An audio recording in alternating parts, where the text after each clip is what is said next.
back to Knoxville tonight and speak to everyone here?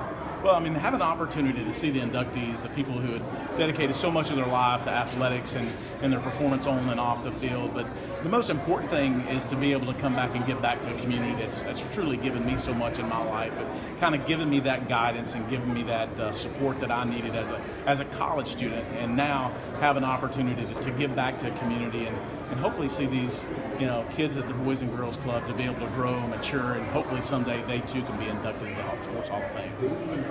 It's been around 25 years or so since you left UT. You know how this really old. You know how this fan base is. Has there been one day where you were not asked about Tennessee football? Probably not. It's amazing. Even when I was in politics, people would say, what does people want to talk about? And NFL was one, but everyone always wants to talk about Tennessee football and the times and what the volunteers are doing. And sometimes it's an icebreaker. It's kind of start the conversation, but it truly is the fan base and people all over the country, regardless of where you go or the places you go, you'll see someone in that UT orange. Joshua Dobbs, you know what he can do with his legs.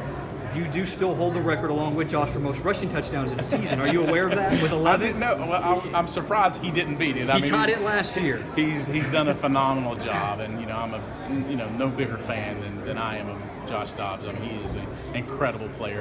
And, I'm hoping this year he'll break everybody's passing record and my rushing record as well. So, I mean, any opportunity, you want to see those records broken.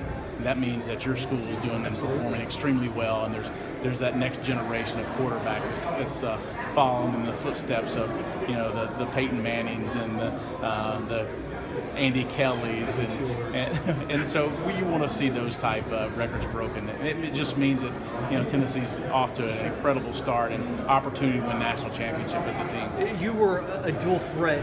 It seems in today's brand of football there are more dual threat quarterbacks. Do you think that's the case, or? Oh, I think no? So. Yeah. I think most people don't realize, but I think David Cutcliffe and Philip Fulmer, they truly understood the game so well that they were truly ahead of themselves in the way that they took our team. So we could run, we got down in the red zone, we ran the option. How difficult is that to actually defend and have to practice against as a defensive coordinator? And so, that coaching staff was doing those type things before the time is now that everyone's trying to run the run pass options. They were doing it, 2 decades ago. What would be kind of your words to this team? Obviously, they're dealing with some expectations that this group hasn't had before. What would kind of be your words to these guys? I think Mike and I had this conversation earlier. You got to take it. It's one day at a time. It's one play at a time. It's your responsibility to get your assignment completed and to make sure that you're prepared.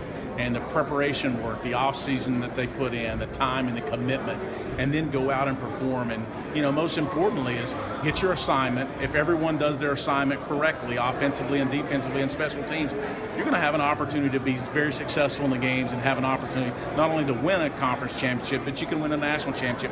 But you have to stay focused. It's one play at a time. Thanks again, Heath. Right, appreciate it.